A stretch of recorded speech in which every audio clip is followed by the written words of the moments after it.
Ada sukacita. Ada sukacita ini. Amin. Amin. Amin. Tuhan. Makanya orang Kristen harus penuh dengan sukacita. Amin. Orang Kristen yang berhati murung, dia salah menafsirkan Tuhan. Amin. Amin. Orang Kristen yang berwajah murung, dia salah menafsirkan Tuhannya. Dan saya curiga dia juga salah dalam mempelajari firman. Bukan sedikit orang Kristen lebih banyak berdoa, lebih muram mukanya, seperti baru bangun tidur. Makanya Tuhan Yesus bilang, kasih basah itu rambut, taruh minyak supaya wajahmu bercahaya. Lihat itu bahasa menyindir sebenarnya. Yesus sementara menyindir orang Farisi supaya mereka mengerti. Karena kalau mereka itu berpuasa, muka mereka langsung tegang, seperti menampakkan bahwa mereka itu orang yang lagi serius. Akhirnya mereka salah memantulkan Tuhan mereka yang maha pengasih, yang lemah lembut itu, yang menciptakan mereka dengan kebahagiaan, bukan dengan kedukacitaan. Saya bersuka cita hari ini, pagi sudah diawali dengan doa. Saya mau kasih tahu di sini, outreach ministry sementara akan buat nanti, mulai minggu depan, kita akan buat doa subuh. Bagi saya doa adalah penting. Dan ketika pagi bangun tadi, terima kasih, sudah beberapa kita baru awali dari board saja yang dimulai. Minggu depan kita akan minta bergabung juga untuk members yang sering ikut Bible study ini, boleh bergabung. Kalau mau, setiap jam 4:30 kita sudah boleh masuk ya, 4:30. Dan kita akan berhubungan dengan Tuhan. Satu sukacita ketika saya belajar, saya memahami, hati saya menggebu-gebu. Karena saya lebih lihat bagaimana Tuhan itu nyata. Dan bagaimana dia bekerja. Saya akan share di sini pembahasan kita pada siang hari ini. Kuasa dari doa. Ada sukacita. Bukan sedikit dari kita memiliki banyak pertanyaan seperti ini. Apakah doa itu dapat mengubah hidup kita? Yes. Apakah doa dapat menghasilkan mujizat? Apakah doa dapat memenuhi segala keinginan kita? Bagaimana doa yang dapat dijawab? Mengapa ada doa yang tidak dijawab? Saya berdoa ketika kita selesai mempelajari pelajaran kita pada sore hari ini, pertanyaan ini terjawab. Semua pertanyaan-pertanyaan ini bisa terjawab. Dan kita bisa menggunakan analisa berpikir kita. Kita bebas untuk berpikir. Melihat bagaimana pekerjaan Tuhan. Pernah ada satu kali terjadi perbantahan filsafat namanya. Perbantahan kata-kata. Pendeta, bukan power of prayer. Karena doa itu tidak punya kuasa, yang berkuasa itu Tuhan. Ya kan? Tapi sebenarnya betul apa yang dikatakan. Yang punya kuasa Tuhan. Doa tidak ada kuasa. Tetapi ketika kita datang kepada kata itu, kuasa, doa, kita harus mengerti dulu arti doa itu. Perhatikan kata doa yang dicatat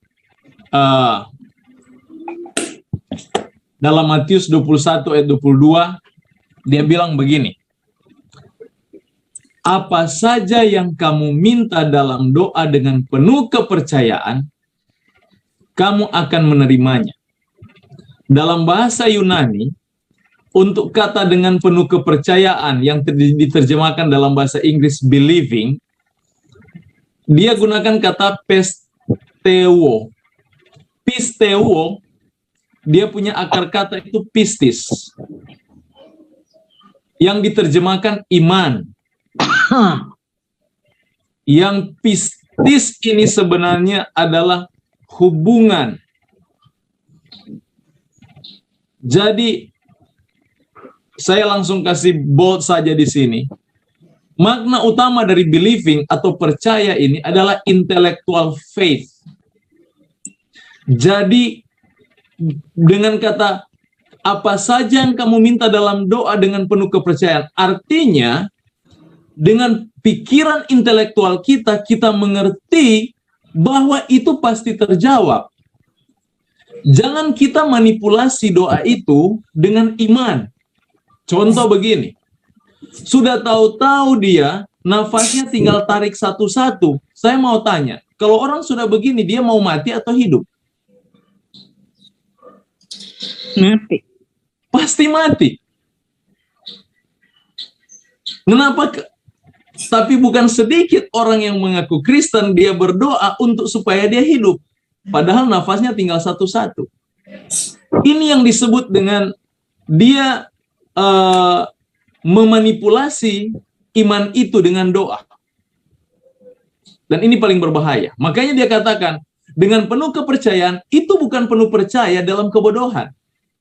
Tapi dengan intellectual faith. Ada satu hubungan yang intelektual yang kita jalin dengan Tuhan, kita memahami Tuhan, kita memahami keadaan, kita tahu suasana, kita kuasai hal-hal rohani sehingga kita mengerti ke arah mana doa itu ditujukan. Itu maksudnya dengan penuh kepercayaan. Bukan kita berdoa dengan penuh kepercayaan dan semau saya supaya Tuhan jawab mengikuti apa yang saya katakan. Saya mau tanya, mana lebih besar, saudara atau Tuhan? Tapi bukan sedikit orang Kristen memanipulasi iman untuk menyatakan dengan doanya Tuhan akan dengar apa yang dia akan minta. No. Tidak sama seperti itu. Di dalam konteks Matius pasal 21 ini, kalau saudara baca baik-baik, mari saudara boleh buka di rumah. Dalam Matius pasal 21, dia itu berbicara ketika dia keluar, Yesus keluar dari dari rumah, dia berdoa, keluar, dalam perjalanan dia merasa lapar dan dia ingin mengambil buah pohon ara. Dan ketika dia lihat pohon ara itu, coba mari kita buka dulu. Matius pasal 22 ayat 21. 21 ayat 22. 21 ayat 22. Dan ketika dia keluar, dia katakan, dekat jalan ia melihat pohon ara lalu pergi ke situ, tapi ia tidak mendapat apa-apa pada pohon itu selain daun-daun saja. Katanya kepada pohon itu, engkau tidak akan berbuah lagi selama-lamanya. Dan seketika itu juga keringlah pohon ara itu. Melihat kejadian itu, tercenganglah murid-muridnya lalu berkata, bagaimana mungkin pohon ara ini sekonyong-konyongnya menjadi kering? Yesus menjawab mereka, aku berkata kepadamu, sesungguhnya jika kamu percaya dan tidak bimbang, kamu bukan saja akan dapat berbuat apa yang kuperbuat dengan pohon ara itu, tetapi juga jikalau kamu berkata kepada gunung ini, beranjaklah dan tercampaklah ke dalam laut, hal itu akan terjadi. Dan apa saja yang kamu minta dalam doa dengan penuh kepercayaan, kamu akan menerimanya. Perhatikan urutan cerita ini. Sebelum cerita pohon ara, ada cerita Yesus menyucikan bait Allah. Ini di dalam sistem penulisan Matius. Dia menceritakan mengenai Yesus membersihkan bait Allah dan dia mengutuk pohon ara, dan pertanyaan mengenai kuasa Yesus ini datang, baru perumpamaan tentang dua orang anak. Di dalam gambaran ini, Yesus sementara di dalam konteks ini, Yesus sementara berbicara mengenai apa yang terjadi dengan orang Yahudi. Jadi simbol pohon ara itu menjadi simbol bangsa Yahudi yang kelihatan baik rimbun di luar, tetapi ketika dia lihat di dalam pohon tidak ada buah. Sama dengan orang-orang Kristen saat ini, yang mengaku Kristen yang kelihatan baik di luar, penuh ramah tamah, tetapi hati mereka tidak menghasilkan buah. Mereka hanya kelihatan indah dari luar, kelihatan seolah-olah dia seorang yang saleh, orang yang dengar-dengaran, tetapi di dalamnya, di balik itu, mereka tidak punya buah-buah roh. Itu maksudnya. Makanya di dalam konteks ini, ketika Yesus katakan, dan apa saja yang kamu minta dalam doa, dia bukan berbicara mengenai perbuatan mujizat, tetapi dia berbicara mengenai masalah penginjilan. Itu konteksnya. Dia bukan berbicara mengenai menyembuhkan orang sakit, membangkitkan orang mati. Bukan di sini konteks pembicaraan itu. Tetapi bagaimana menyelamatkan jiwa. Itu konteks sampai dia katakan dengan penuh kepercayaan. Makanya dalam bahasa Yunani dia taruh kata pisteuo, ini intellectual faith, artinya di dalam pekerjaan penginjilan. Saya bawa pikiran ini dalam konteks ini. Konteks pasal ini, konteks ayat ini. Nanti kalau kita datang kepada kesimpulan yang lain atau aplikasi yang lain, yang penting jangan lari dulu dari konteks ini. Jadi ketika konteks ini berbicara Yesus dengan pohon ara, dia sementara berbicara mengenai bagaimana pekerjaan memenangkan jiwa. Dia sementara berbicara bagaimana intellectual faith itu, kita harus punya akhlak dalam berpikir, harus punya perencanaan sehingga kita bisa melihat keseluruhan dari rencana Tuhan, dan kita menyatukan hati kita dengan Tuhan. Jadi di dalam berdoa, kalau kita minta menurut kehendak hati kita, ingat kita adalah orang berdosa. Apa yang datang dari orang berdosa? Saudara tahu apa yang datang dari orang berdosa? Dosa, akar utama dosa adalah cinta diri. Betul tidak?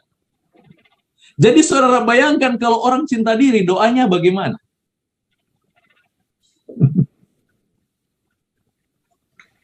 Doa untuk diri sendiri. Oh, pasti. Terima kasih. Makanya bukan sedikit kita selalu berdoa, apa yang kita doakan?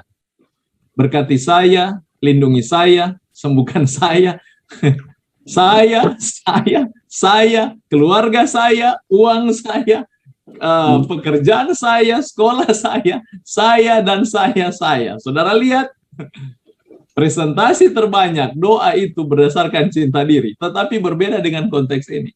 Makanya konteks ini dia bawa, Yesus mengajak hati kita, bukan berpusat kepada apa yang kita mau, tapi berpusat kepada apa yang Tuhan inginkan.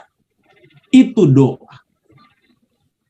Jadi doa yang punya kuasa, bukan bagaimana indahnya kata-kata yang kita buat, atau bagaimana sampai jeleknya wajah kita. Saya pernah masih saya masih kocak otak saya dulu ya. Saya suka kalau lihat orang berdoa, saya intip sedikit. Kadang-kadang dia sampai wajahnya saya kadang-kadang, aduh, begini kalau berdoa ya, saking seriusnya. Bukan di situ letak doa itu didengar atau tidak.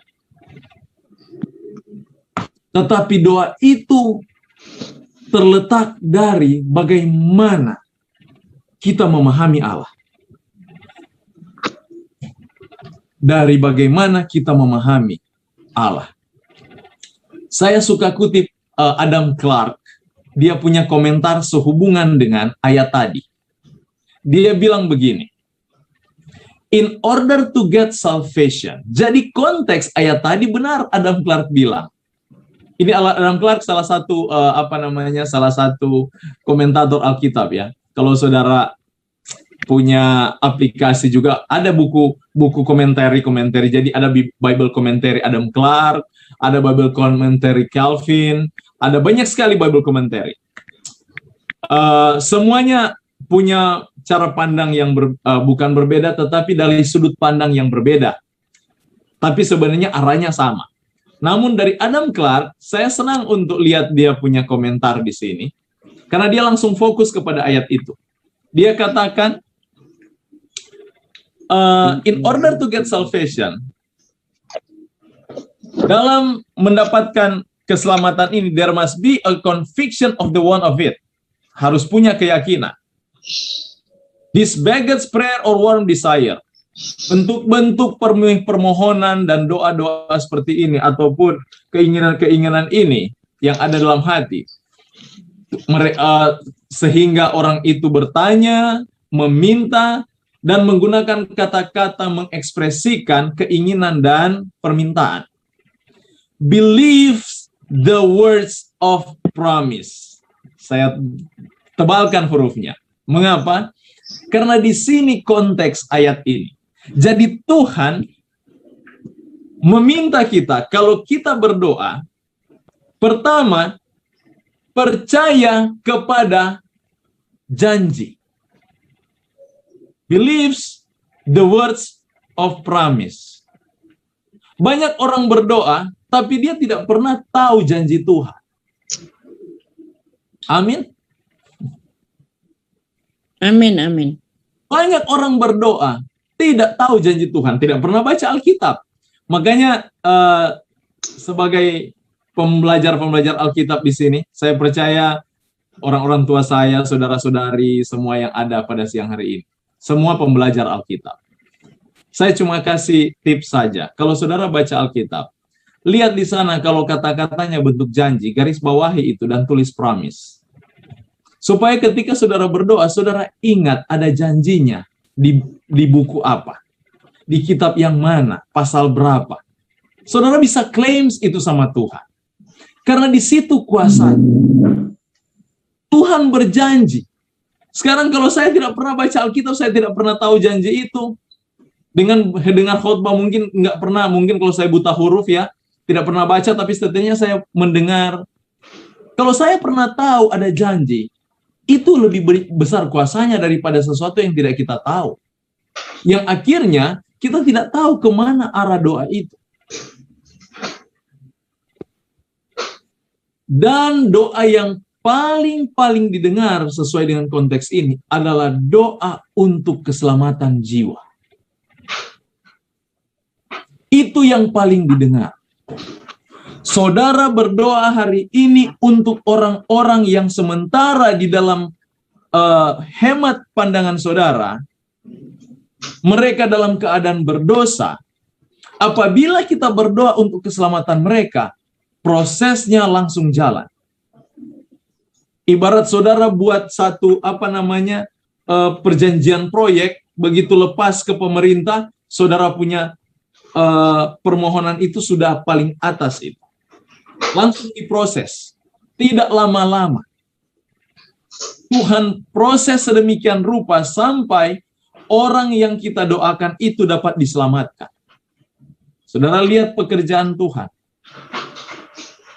Makanya dia katakan, in order to get salvation. Jadi konteks pernyataan Yesus tadi itu untuk keselamatan. Coba minta tolong baca Roma 10 ayat 1. Coba perhatikan apa yang dikatakan Paulus. Roma pasal 10 ayat 1. Saudara-saudara, keinginan hatiku dan doaku kepada Tuhan ialah supaya mereka diselamatkan. Saudara lihat, Paulus tulis ini waktu dia di penjara, di mana hidupnya tidak mungkin diselamatkan dari hukuman pancung. Latar belakang Paulus tulis ini ketika dia ada di Roma.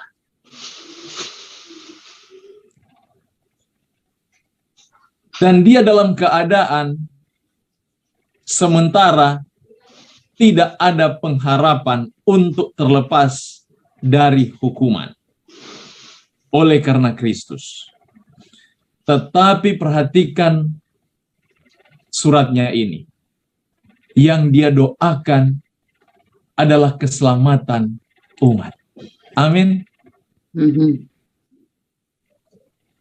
Karena memang di situ letak Injil.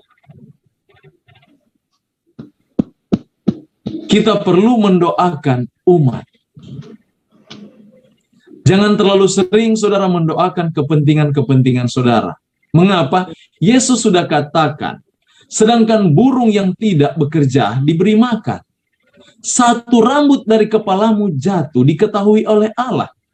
Apa yang dia tidak tahu dari permohonan-permohonanmu, dari kebutuhan-kebutuhanmu?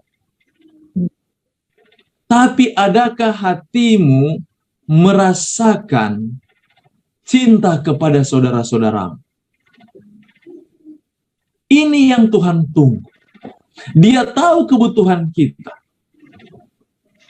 Tidak perlu kita minta sama dia sebenarnya. Kalau saya contoh, saya pakai nama di sini, ada Krista di sini dan Jesli, saya gunakan orang muda ya. Kepada Jesli, saya tinggal di rumah ayah saya. Jesli menginap di rumah saya. Oke? Waktu saya minta uang sama Bapak, karena saya lihat pendeta Jesli tidak makan, tidak punya jajan, saya bilang, Pak, minta uang buat Jesli. Pak, minta uang buat Jesli. Saya mau tanya, apakah kalau Bapak saya seorang yang baik hati, pengasih, ya?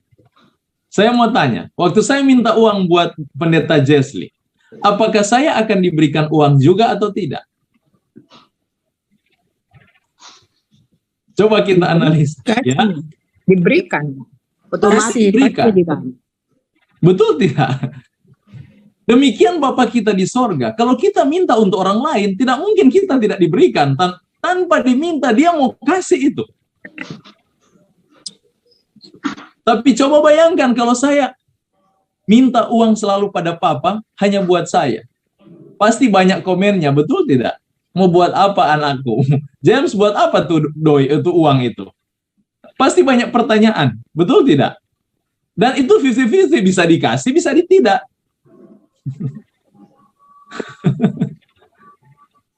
Tapi kalau kita minta untuk kepentingan keselamatan orang lain, saudara pun memperolehnya.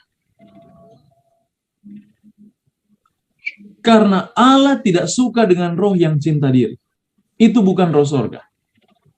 Karena roh Kristus adalah roh pengorbanan. Makanya banyak pertanyaan, mengapa doa saya tidak didengar? Review kembali hidupmu. Bisa saja doa itu berdasarkan cinta diri, bukan berdasarkan apa yang Tuhan inginkan. Ada di sini saya ambil arti dari prayer.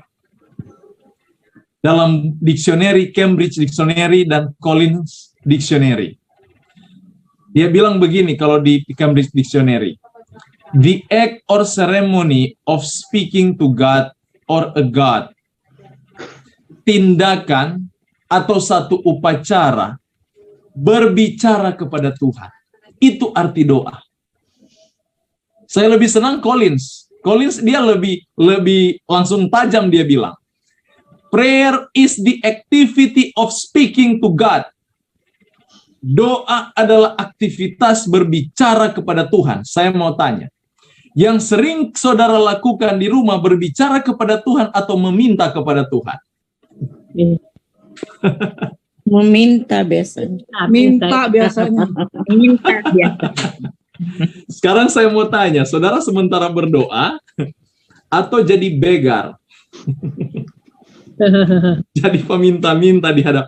Bayangkan kita sebagai anak Allah, tetapi kita menjadi peminta-minta kepada Bapa. Apakah kita mengakui dia sebagai Bapa, atau kita mengakui dia sebagai seorang yang jahat? Kalau sifat kita seperti itu.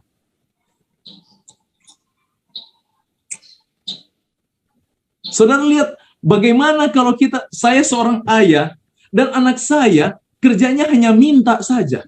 Saya jadi sebel itu. Kenapa dia tidak mau mengajak berbicara dengan saya? Anytime. Setiap saat. Berbicara dengan saya.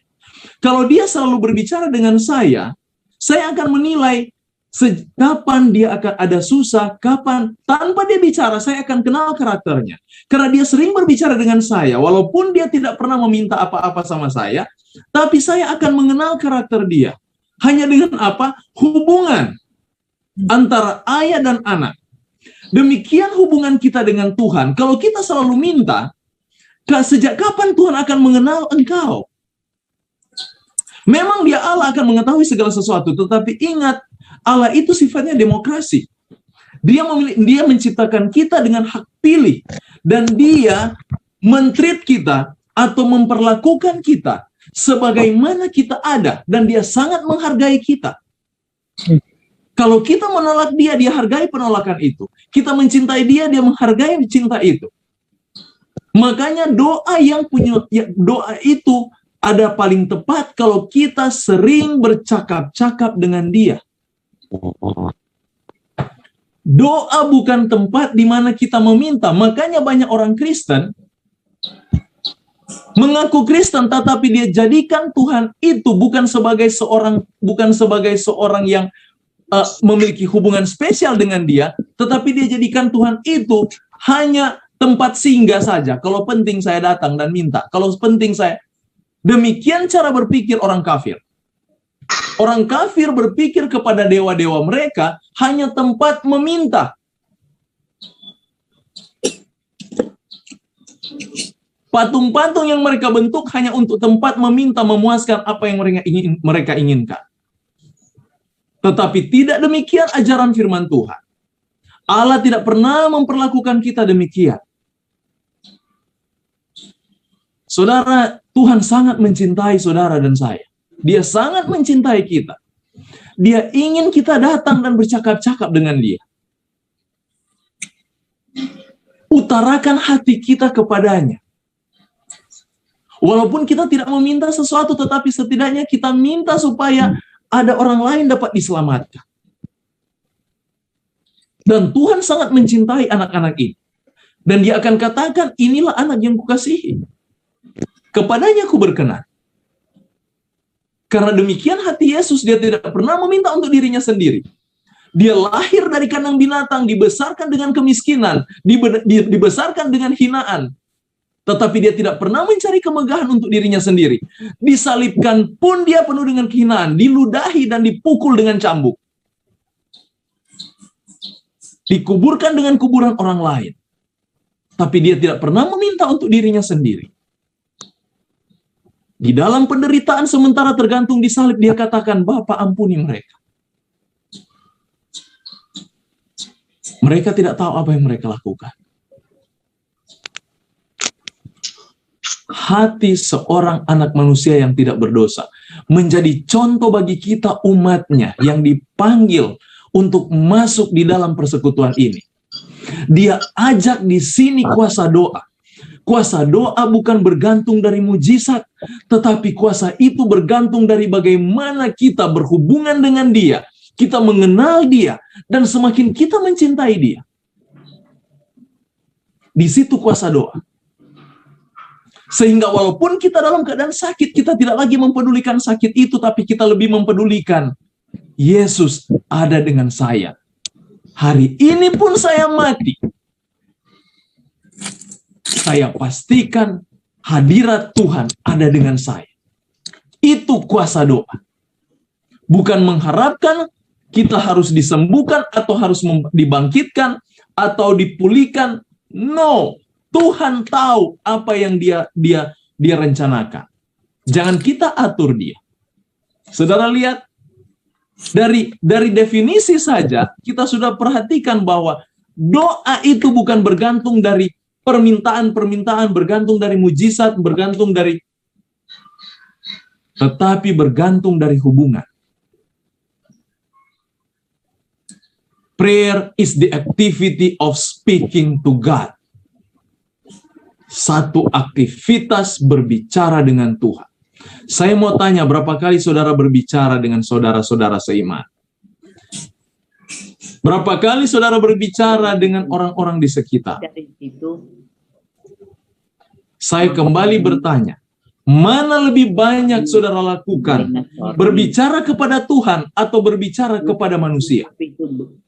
Begitu 5 kali. Grand lihat dulu. Oh ya. Saudara lihat ini? Saya dengar dia ke Palembang. Padahal dia kan kakinya sakit.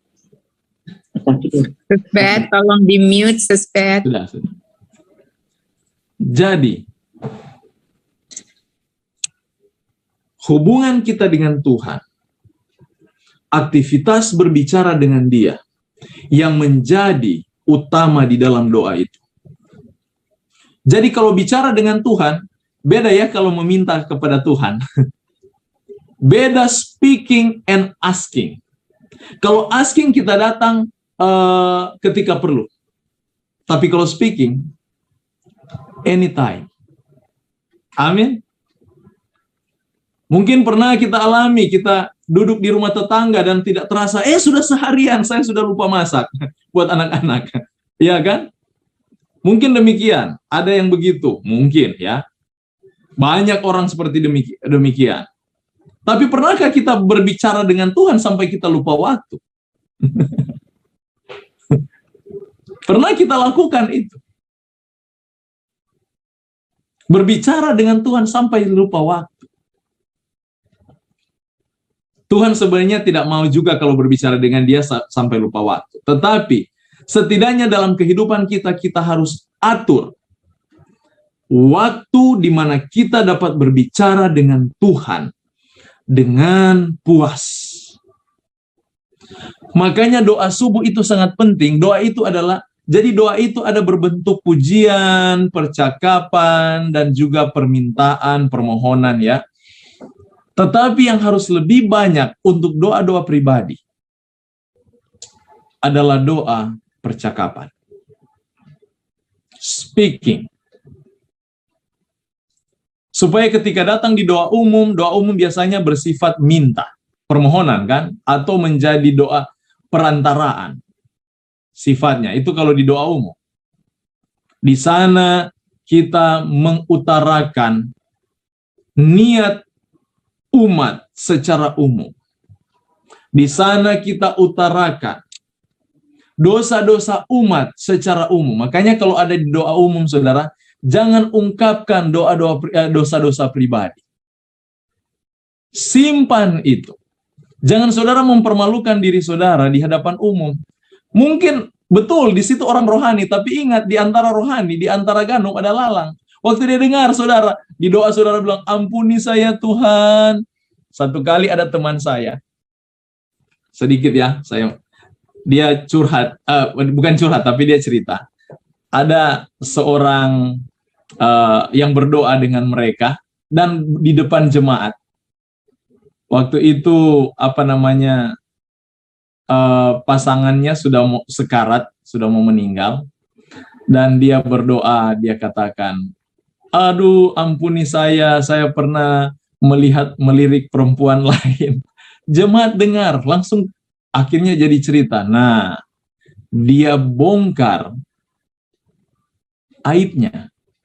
Akhirnya mau menginjil, mereka jadi pikir-pikir, jangan-jangan pikirannya ada di lain. Saudara lihat, jadi di dalam mengungkapkan doa di depan umum pun kita harus pisahkan mana doa untuk pribadi, mana doa untuk umum.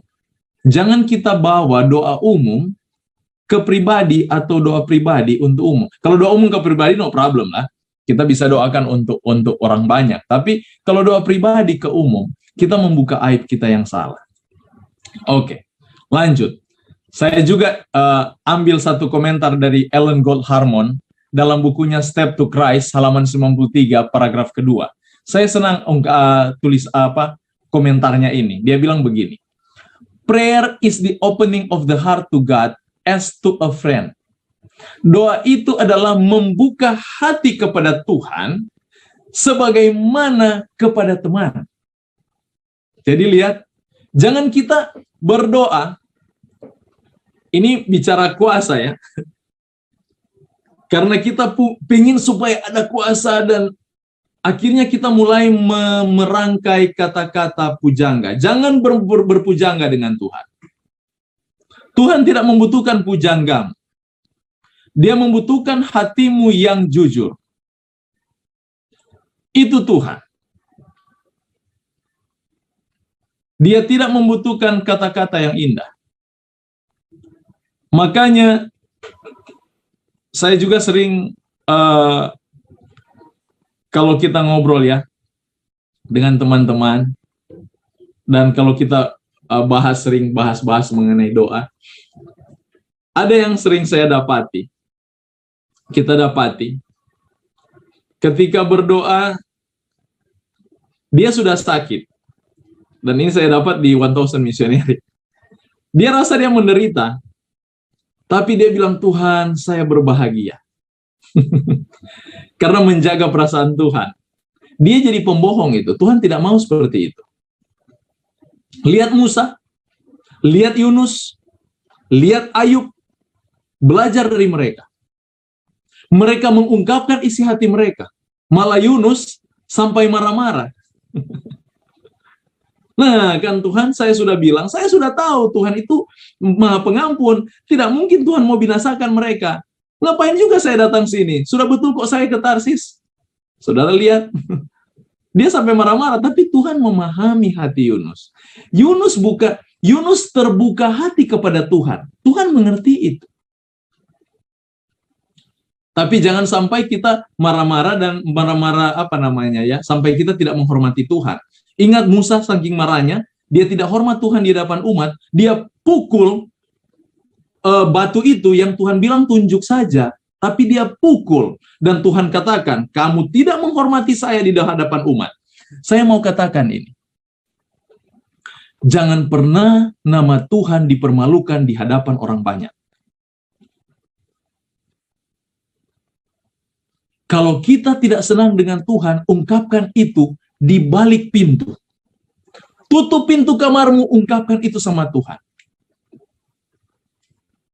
Kalau saya komplain kalau saya tidak mengerti. Saya bilang, Tuhan, saya tidak mengerti ini. Tolong buka pengertian saya. Pernah berapa kali saya mengalami hal yang sama. Saya jujur di sini, saya bicara. Satu kali saya, karena saya senang belajar, jadi ada teman dia kasih quotation yang tebal, dan mengajarkan satu hal yang saya pikir itu berlawanan dengan iman, tetapi waktu itu saya berpikir logika, benar semua. Dan saya tutup buku itu, saya bicara sama Tuhan, saya bilang, Tuhan, sekian lama saya setia dengan Tuhan, tetapi ternyata kesetiaan saya ini salah. Kenapa Tuhan buat saya demikian? Saya sampai begitu. Tapi saya diam. Waktu saya diam, Tuhan seperti berbicara dalam pikiran. James, kamu baca yang ini. Waktu saya lihat, dia bukakan semua terang dan saya melihat ternyata buku yang saya baca salah. Tuhan bukakan itu. Karena kenapa? Dia tahu isi hati saya ngambek. Tetapi amarah saya bukan amarah yang bodoh-bodoh. Tidak, saya mau Tuhan bukakan itu sama saya. Karena saya tidak mengerti. Dan Tuhan tahu hati kita. Maka dia katakan, bukakan hati itu sama seperti sebagai orang sahabat. Jangan kita simpan-simpan. Sudah sakit, Tuhan, tidak apa-apa kok. Itu jadi munafik namanya. Kalau saya Tuhan, saya bilang, oke, nggak apa-apa, pergi saja. Oke, no problem. Go ahead. Nah, saudara bayangkan kalau Tuhan izinkan seperti itu. Tuhan memahami hati kita. Jangan kita bohong sama dia. Tapi jangan permalukan Tuhan di hadapan umum. Jangan menyinggung dan membawa pikiran untuk meragukan Allah. Jangan sekali-kali kita membawa pikiran umat kepada keraguan akan Tuhan. Dan dia katakan di sini, not that it is necessary in order to make known to God what we are. Jadi dia katakan, doa itu bukanlah membawa supaya Tuhan tahu siapa kita. Jadi doa bukan membuat saya mau perkenalkan supaya saya mau katakan supaya Tuhan betul-betul tahu apa yang saya butuhkan, apa. Bukan sedikit orang berdoa dia menguliahi Tuhan. Saudara tahu doa yang menguliahi Tuhan? Diajarkan Tuhan. Tuhan, contoh ya, ini doa-doa mungkin apa ya, semoga begitu kita belajar, kita selesai belajar ini, kita akan, cara berdoa kita akan diubahkan, ya. Kita akan lebih mengenal Allah itu. Amin. Yes. Kita akan lebih mengenal Tuhan. Ada doa yang menguliahi Tuhan. Contoh begini, dia berdoa, Tuhan, tolong berkati adik Krista, berkati dia dengan kuasa Tuhan, membuat usahanya berhasil, supaya dia rajin dan tekun masuk gereja, dia setia sama Tuhan. Coba analisa kalimat seperti ini. Berkati usahanya supaya dia jadi tekun dan setia sama Tuhan. Saya mau tanya, kadang-kadang kita berdoa tanpa berpikir, apakah dengan Tuhan berikan dia berhasil, dia akan setia? Lihat, doa yang menguliahi Tuhan, kita kuliahi dia. Seolah-olah kita lebih tahu dari Tuhan. Belum tentu dia berhasil dan dia akan ingat Tuhan. Bisa saja dia berhasil, dia lupa Tuhan. Yes. Amin. Amin. Makanya dia katakan di sini, doa itu bukan membuat Tuhan tahu siapa engkau, tetapi in order to enable us to receive Him. Itu doa. Doa itu menyanggupkan kita untuk menerima Dia. Bukan membuat Tuhan mengenal siapa saya, apa yang saya butuhkan, bagaimana kondisi saya, supaya jadi apa ke depan. Bukan itu tujuan doa. Doa membawa hati kita untuk memahami rencana Allah, rencana yang kekal. Di situ doa, itu kuasa doa. Kalau kita berdoa, kita hanya pikir, hanya pendek ini, hanya jarak 70 tahun, jarak 90 tahun, ini kepuasan kita, supaya kita didengar. Contoh, berdoa, Tuhan, saya bukan menyalahkan kita berdoa orang sakit, ya, tidak. Kita perlu doakan. Tetapi ini hanya sekedar, kita supaya lebih memahami dalam hal ini. Tuhan, berikan saya berkat, contoh ya, sembuhkan saya ingin memuliakan Tuhan. Ingat, saya berdoa umur 35 tahun, dan saya sakit ada 5 tahun. Jadi 35 sampai 40. Selama 5 tahun ini, saya berdoa hanya untuk supaya saya disembuhkan dan dapat berkat. Yang dimana berkat yang saya akan nikmati hanya sampai 70 tahun. Ingat cerita Raja Hizkia, berdoa atas kesembuhannya, akhirnya Tuhan tambah 15 tahun. Toh Hizkia mati juga. Sekarang saya mau tanya, apa bedanya dia mati saat itu dengan mati 15 tahun ke depan? Tapi kadang-kadang kita suka menguliahi Tuhan, seolah-olah kita itu berpikir untuk masa kekekalan. Tuhan, kita berpikir hanya kepentingan kita untuk memenuhi keinginan kita, memuaskan rasa keinginan kita selama dari 35 tahun sampai sekitar 40 tahun. Tapi Tuhan ada pikirkan kebutuhan kita untuk masa kekekalan. Saya mau tanya, Tuhan berpikir demikian panjang, saudara ada berpikir di ujung sini. Saya mau tanya, bagaimana Tuhan akan jawab doa ini? Kalau saudara jadi Tuhan, dia berpikir dalam kekekalan, di mana keselamatan yang saudara akan peroleh itu rencana Tuhan selebar, seluas langit. Dan kita hanya minta doa, hanya dinikmati 30-40 tahun. Ngapain? Betul tidak? Makanya dia katakan doa itu adalah untuk memahami kekekalan.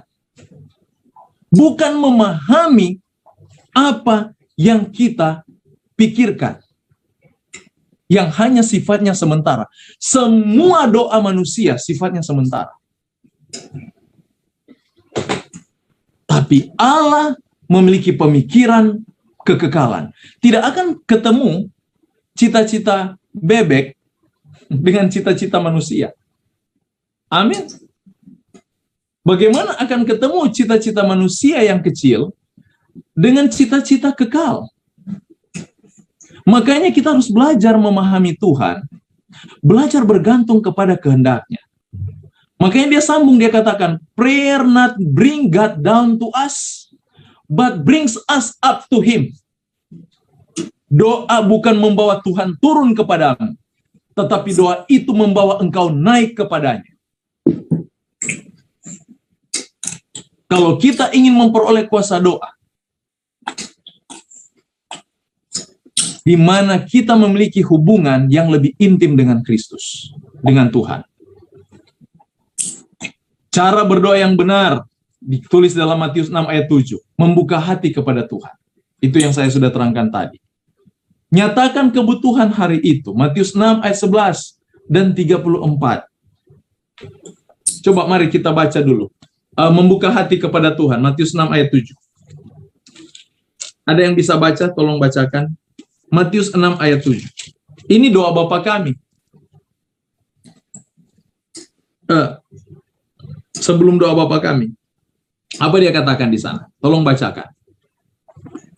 Ada yang bisa bantu saya baca? Saya ya, Pak. Silakan. Matius 6 ayat 7 firman Tuhan.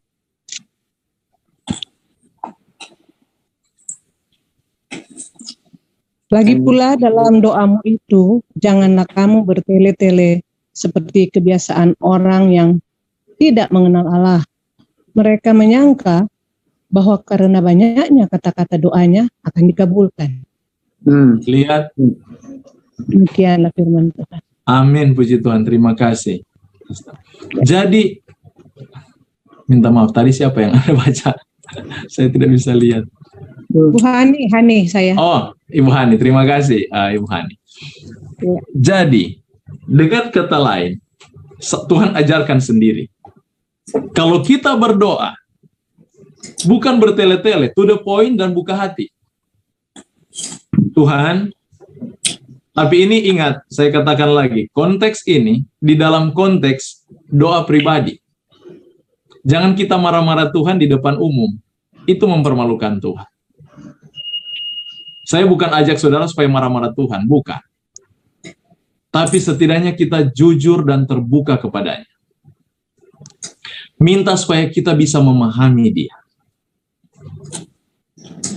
Jangan bertele-tele.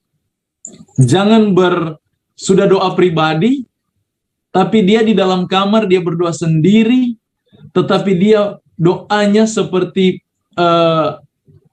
membentuk sajak. Saudara tahu kata-kata sajak ya? Penuh dengan hiasan-hiasan. Tuhan yang Maha Kasih, Maha Besar, Maha terima kasih untuk Engkau yang sudah memberikan kami air yang jernih, mengalir seperti sungai yang mengalir. Wah, sudah bersajak dia dengan Tuhan. Bukan demikian berdoa. Tetapi ungkapkan dengan perasaan. Ungkapkan dengan pengertian. Jangan sampai kita berdoa dengan kita sendiri lupa apa yang kita bawakan. Bukan sedikit orang bentuk doanya sudah seperti doa hafalan. Doa hafalan adalah doa mantra namanya. Bangsa kafir, penyembah-penyembah berhala, mereka senang dengan mantra-mantra. Makanya, doa mereka itu dihafal. Secara pribadi saya tidak suka hafal doa Bapa kami. Saya tidak mengajak saudara ikut saya, tidak. Mengapa saya tidak suka dengan doa Bapa kami? Karena dalam pengertian saya, doa Bapa kami itu adalah pengajaran Yesus. Pola doa untuk diajarkan kepada murid. Jadi yang diajarkan di sana adalah pola. Dia tidak suruh kita menghafal itu. Karena ketika kita menghafal, kita hilang maknanya.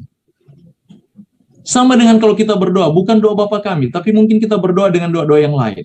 Tetapi bentuk doanya sudah itu-itu terus. Akhirnya dia berdoa tanpa sadar. Dan doanya itu tidak memiliki makna sama sekali. Bukan sedikit orang yang suruh doa makan, dia sudah, mari boleh doa makan. Dia doa makan, dia sudah doakan semua keluarga yang ada di situ.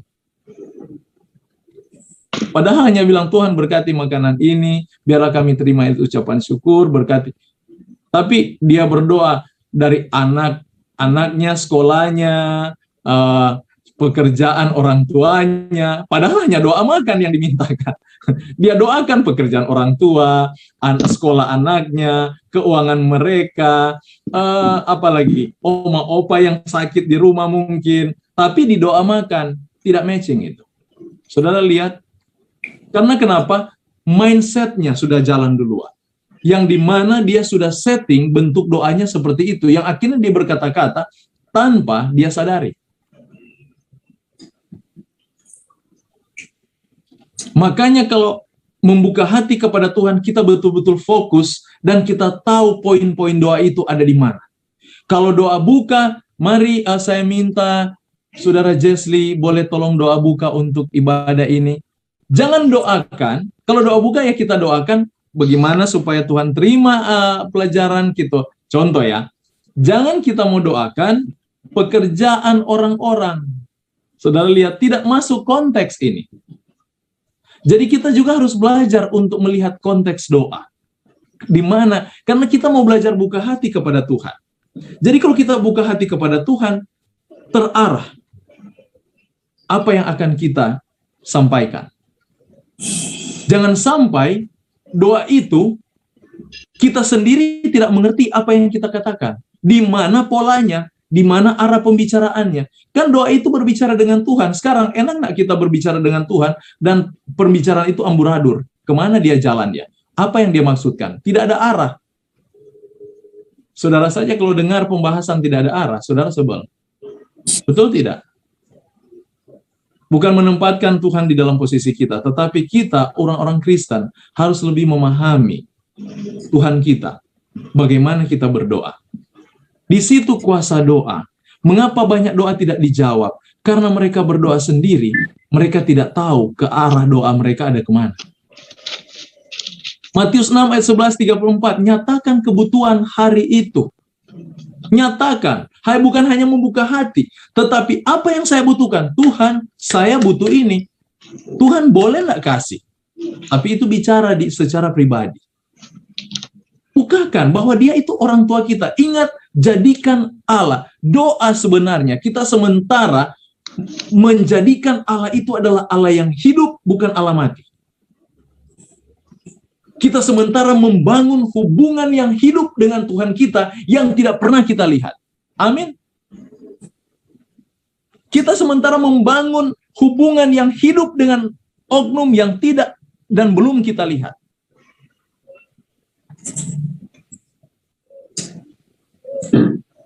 Jadi nyatakan kebutuhan-kebutuhan kita. Bawa segala kekhawatiran kepadanya. Jangan malu. Bawa hati itu. Matius 5 ayat 25 dan 26. Dia katakan di sana. Boleh tolong baca Matius 5 ayat 25 dan 26. Matius 5 ayat 25. Segeralah berdamai dengan. Minta maaf ini. Matius 6 bukan 5 ini. Matius 6 ayat 25 dan 26. 20. Bukan 5, minta maaf. Matius 6. Karena itu, aku berkata kepadamu, janganlah khawatir akan hidupmu, akan apa yang hendak kamu makan atau minum, dan janganlah khawatir pula akan tubuhmu, akan apa yang hendak kamu pakai. Bukankah hidup itu lebih penting daripada makanan dan tubuh itu lebih penting daripada pakaian? Pandanglah burung-burung di langit, yang tidak menabur dan tidak menuai dan tidak mengumpulkan bekal dalam lumbung, namun diberi makan oleh Bapamu yang di sorga. Bukankah kamu jauh melebihi burung-burung itu? Demikian firman Tuhan. Lihat, dia bilang, jangan khawatir. Dengan kata lain, dia sementara mengajak kita, kekhawatiran itu letakkan ke dia. Manusia di mana tidak ada khawatir? Amin. Amin. Tidak ada manusia tidak punya kekhawatiran. Tapi Yesus katakan ini, bukan dia hanya katakan jangan khawatir dan dia biarkan. Tidak. Dia sementara mengajak supaya umatnya membawa kekhawatiran itu kepadanya. Jangan kamu yang memikul. Aku Tuhan, aku berkuasa, aku bisa menguasai kekhawatiran itu. Jangan engkau menguasai kekhawatiran itu. Engkau daging. Engkau tidak punya kuasa atas itu. Aku mencintaimu. Aku tidak mau kamu binasa dengan kekhawatiran. Makanya ayat 27 dia katakan, adakah orang di antara kamu, dia katakan di ayat 27, siapa di antara kamu yang karena khawatir dapat menambahkan sehasta dalam jalan hidupnya? Karena orang khawatir mereka di umur pendek. Tuhan katakan, no, jangan, kamu masih saya butuhkan. Umurmu harus sampai 80, 90, sampai 120 lagi mungkin. Jangan karena kekhawatiran rencana saya bagimu itu gagal. No, no, no. Bawa kekhawatiranmu itu sama saya. Dan kamu akan berbahagia supaya umurmu dapat dipanjangkan. Karena kebahagiaan itu akan menambah kekuatan hidupmu. Kamu punya pengharapan. Amin. Saudara lihat kasih Tuhan.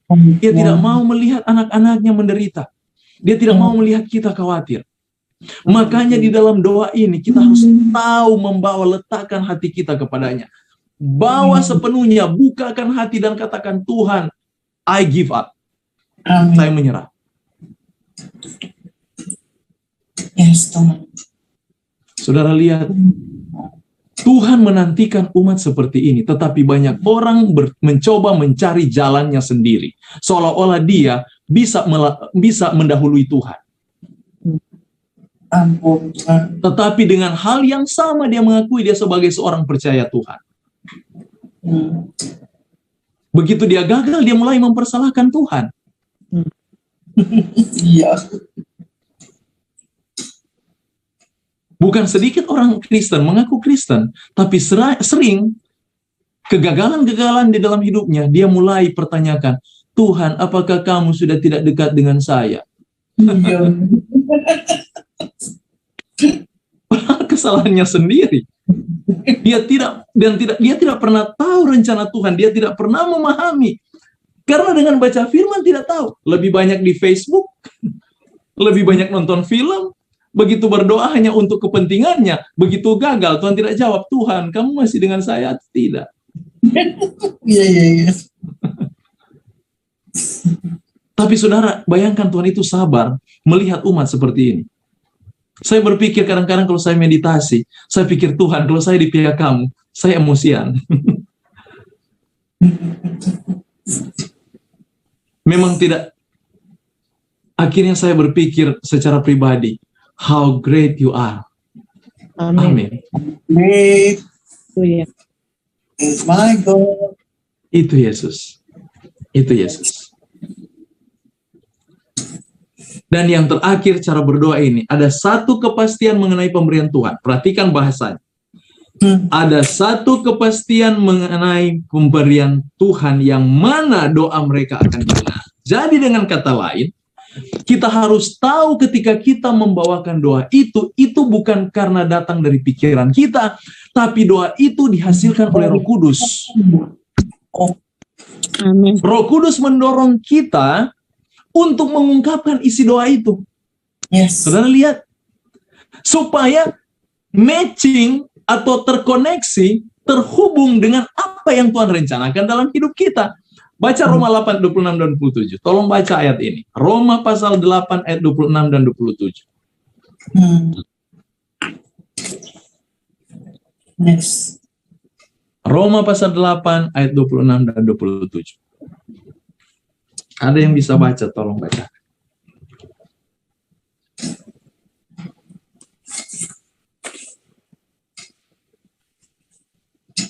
Roma pasal 8 ayat 26 dan 27.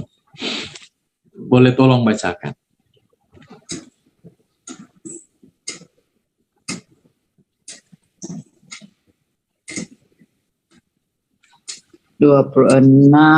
Oke, Grand. Demikian juga Roh membantu kita dalam kelemahan kita. Sebab kita tidak tahu bagaimana sebenarnya harus berdoa. Iya. Tetapi Roh sendiri berdoa untuk kita kepada Allah dengan keluhan-keluhan yang tidak terucapkan. Dan Allah yang menyelidiki hati nurani mengetahui maksud Roh itu, yaitu bahwa Ia sesuai dengan kehendak Allah berdoa untuk orang-orang kudus. Amin. Lihat ayat ini. Jadi kalau kita berdoa, sebelum kita berdoa, Roh Kudus sudah kesankan hati itu, apa yang akan kita doakan. Karena Dia yang mengenal hati Allah, Dia juga yang mengenal hati kita, dan Dia akan tuntun kita mengungkapkan isi hati kita. Makanya kalau kita berdoa bohong-bohong, artinya tidak buka hati sama Tuhan. Sudah sedih, tidak nyatakan sedih. Sudah menderita, tidak nyatakan menderita. Senang, tidak menyatakan senang. Ini doa bohong-bohong namanya. Padahal Roh Kudus sudah kesankan, nyatakan hatimu. Di dalam cerita, waktu Yesus dengan Pilatus, ingat enggak? Pilatus katakan, apakah kamu anak Allah? Coba perhatikan apa jawaban Yesus kepadanya. Kamu sendiri yang menyatakannya. Kenapa Yesus bilang itu? Karena Roh Kudus yang ada inspirasikan kata-kata itu, tapi Pilatus tidak mengerti. Roh Kudus yang menginspirasikan kata-kata itu, kalau dia respons terhadap kata-kata itu, dia sendiri yang ucapkan loh. Karena itu didorong oleh Roh Kudus untuk menyatakan itu. Dan Yesus langsung respons. Hanya bahasa itu yang direspons oleh Roh Kudus, oleh Yesus. Supaya dengan hal itu Pilatus boleh bertobat. Tetapi dia keraskan hatinya. Kesempatan itu hilang baginya. Alhasil dalam catatan sejarah, sesudah penyalipan Yesus, dia sendiri bunuh diri. Mengapa? Karena ungkapan itu, ingat doa itu adalah, ucapan itu adalah doa. Coba buka di dalam kitab Roma. Buka dengan saya kitab Roma. Bahwa segala ucapan itu adalah doa. Roma 10 ayat 10. Tolong dibaca lagi ini. Karena dengan hati yang percaya dan dibenarkan, dan dengan mulut orang mengaku dan diselamatkan. Dengan hati orang percaya, dengan mulut dia apa? Diselamatkan. Mengaku. Jadi ungkapan itu adalah doa. Makanya hati-hati kita kalau berbicara. Coba buka Amsal 18 ayat 21. Amsal 18 ayat 21. Amsal 18 ayat 21, firman Tuhan, hidup dan mati dikuasai lidah. Siapa suka menggemakannya akan memakan buahnya. Demikianlah firman. Amin. Hati-hati berbicara. Kalau kita orang Kristen, kita sudah banyak memahami. Hendaklah berbicara dengan kata-kata hikmat. Makanya di dalam kitab Timotius diamarkan, buka lagi kitab Timotius. Minta maaf, bukan. Petrus, bukan Timotius. 1 Petrus pasal 4, ayat 11. 1 Petrus pasal 4, ayat 11. Terus 1 Petrus 4 ayat 11. Ayat 11. Firman Tuhan, jika ada orang yang berbicara baiklah ia berbicara sebagai orang yang menyampaikan firman Allah. Jika ada orang yang melayani, baiklah ia melakukannya dengan kekuatan yang dianugerahkan Allah, supaya Allah dimuliakan dalam segala sesuatu karena Yesus Kristus. Ialah yang mempunyai kemuliaan dan kuasa sampai selama-lamanya. Amin. Ya, firman. Amin. Berbicara dan melakukan sesuai dengan yang dianugerahkan. Itu kan kalau saya paraphrase bahasanya. Berbicara dan melakukan sesuai dengan dianugerahkan. Jadi kalau kita berbicara dan kita bertindak hal-hal yang salah, itu bukan dianugerahkan, itu keinginan hati kita. Maka genap apa yang dikatakan Amsal dan Roma, kita akan makan buahnya. Makanya kalau kita suka maki orang, siap saudara akan dimaki orang lain. Dan kadang-kadang apa yang kita katakan ke orang itu akan terpenuhi dalam hidup kita. Timbal balik. Karena setiap ungkapan itu adalah doa. Makanya di dalam berdoa, doa dengan ucapan itu sama. Karena itu datang dari hati. Ada orang hanya bohong-bohong saja mungkin dia pikir. Tetapi di hadapan Tuhan tidak ada bohong-bohong. Apa yang engkau ucapkan, itu akan terpenuhi. Cepat atau lambat. Prosesnya ada. Jadi saudara lihat, karena di dalam konteks Tuhan, bukan konteks Tuhan juga, dalam pengertian kamu sendiri, doa itu adalah ucapan. Jadi hidup kita berbicara ini, seperti berbicara, kita sementara, saudara dengan khotbah, mendengar pelajaran saya sementara berbicara ini, ingat, saya sementara berdoa. Amin. Doa itu tidak didefinisikan secara formal, harus tutup kunci tangan, tutup mata. Bukan di situ doa. Tetapi ucapan itu adalah doa. Tindakan kita kepada Tuhan itu adalah doa. Semuanya. Yakobus 5:13-20. Kalau ada seorang di antara kamu yang menderita, baiklah ia berdoa. Kalau ada seorang bergembira, baiklah ia menyanyi. Kalau ada seorang di antara kamu yang sakit, baiklah ia memanggil para penatua jemaat supaya mereka mendoakan dia serta mengolesnya dengan minyak dalam nama Tuhan. Titik. Saya mau tanya, di mana kesembuhannya? Dia hanya suruh kalau orang sakit, panggil tua-tua jemaat dan berdoa dengan dia, oleskan minyak. Titik. Ayat 15, mungkin ini saudara akan jawab. Dan doa yang lahir dari iman akan menyelamatkan orang sakit itu, dan Tuhan akan membangunkan dia, dan jika ia telah berbuat dosa, maka dosanya itu akan diampuni. Betul? Di sini kan, paralel ayat ini kan.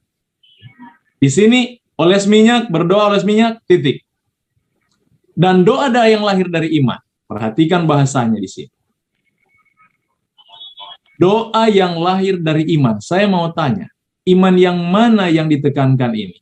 Iman si pendoa atau iman yang didoakan? Iman yang didoakan. Iman yang didoakan.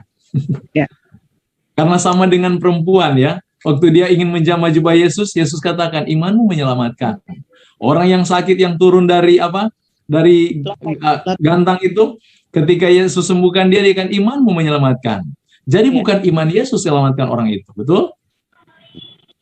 Iman dari orang-orang ini. Jadi, tidak ada kalau saya datang mendoakan saudara yang sakit, dan doa saya itu menentukan saudara disembuhkan atau tidak. Memanggil penatua atau pendeta, bukan di situ letaknya. Tetapi dia suruh hanya, kalau orang sakit, bagus kalau panggil pendeta. Bagus panggil tua-tua jemaat, penatua, dan kita berdoa. Mengoleskan minyak. Itu baik. Tetapi bukan berharap bahwa doa mereka itu adalah kuasa, the power of prayer untuk menyembuhkan saudara. No. Tidak ada begitu ceritanya. Tetapi itu tergantung dari iman si penerima doa. Makanya dia lanjut di sana titik koma. Jika ia telah berbuat dosa, dosanya diampuni. Kalau dia sakit, dia dibangunkan. Lihat itu. Itu jawaban terhadap doa, jawaban terhadap iman orang ini. Arti iman dalam bahasa aslinya, saya ulang-ulangi ini.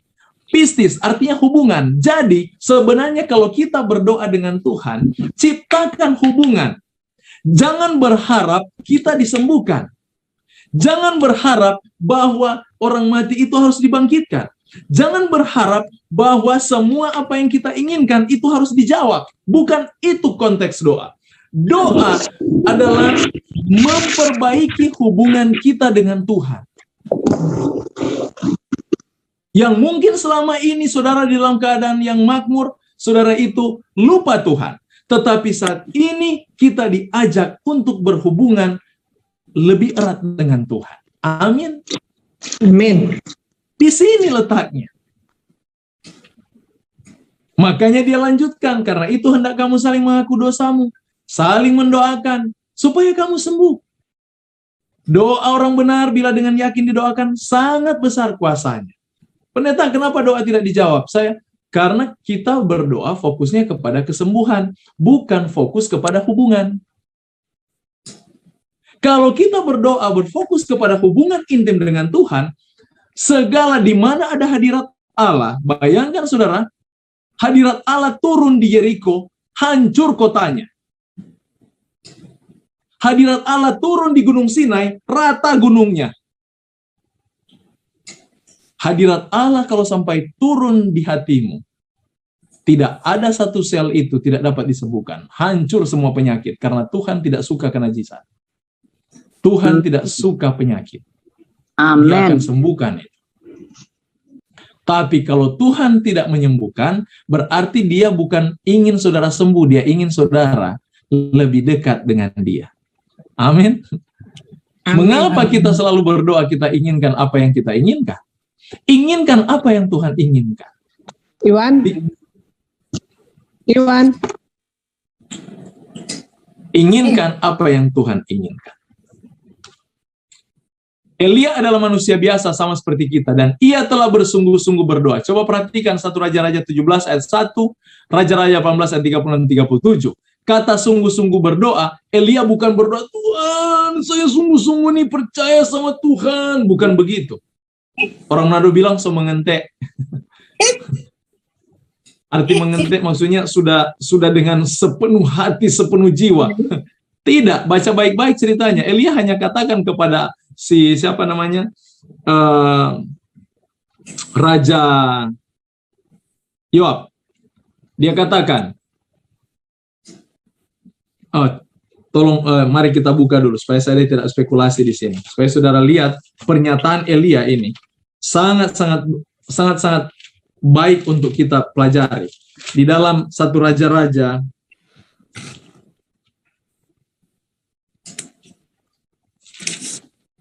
17, ayat 1. Lalu berkatalah Elia orang Tibe dari Tisbe Gilead kepada Ahab. Dia katakan, demi Tuhan yang hidup, Allah Israel yang kulayani.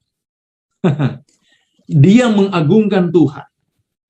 Dia ingin pisahkan antara umat dan bukan umat. Dia memuliakan Allah.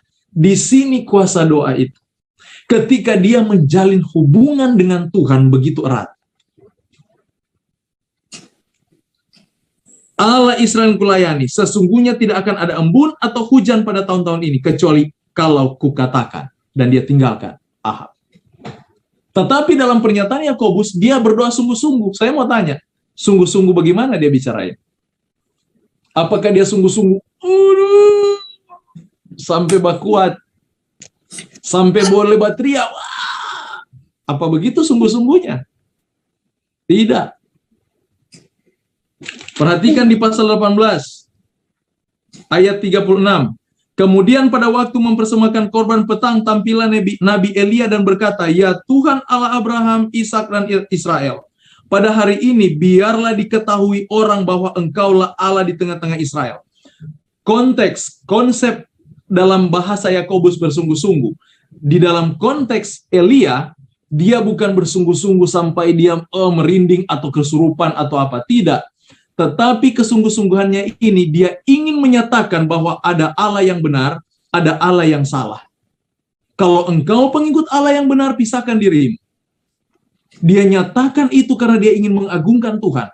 Konteks bahasa Elia di sini, dia memuliakan Allahnya. Mengapa dia sanggup memuliakan Allahnya? Karena hubungan yang dia sudah jalin bukan hanya 1-2 kali, tapi berkali-kali. Jadi saudara, kalau nanti mau cari, aduh kuasa doa itu, nanti waktu berdoa, mau doakan orang sakit, mau doakan supaya diberkati orang ini, bukan di situ kuasa doa. Kuasa doa itu terjalin ketika kita menjalin percakapan dengan Tuhan setiap hari, setiap saat. Nanti ada waktu-waktu tertentu, Tuhan bawa kita kepada situasi tertentu di mana kita harus mendoakan orang lain. Percakapan itu berlanjut dan kita sudah mulai memahami Tuhan. Kalau kita nanti membentuk hubungan itu ketika dibutuhkan, saya takut setan akan intervensi di situ. Karena kenyataannya murid-murid waktu usir setan, setan pun mengusir mereka. Mereka lari terpintal-pintal, dan pernyataan Alkitab sebagai ayat tambahan. Dia katakan, dalam hal ini perlu doa dan puasa. Sebenarnya arti puasa itu adalah hubungan. Arti doa juga adalah hubungan. Jadi sebenarnya Yesus sementara menekankan, di dalam konteks seperti hal ini, sekalipun setan berkuasa, kalau kita menjalin hubungan kita erat dengan Tuhan, tidak ada satu kuasa di dunia ini dapat menguasai saudara dan saya. Itulah kuasa doa yang sesungguhnya. Haleluya, amin. Puji nama Tuhan, saya bawa dalam nama Yesus. Amin. Amin, amin.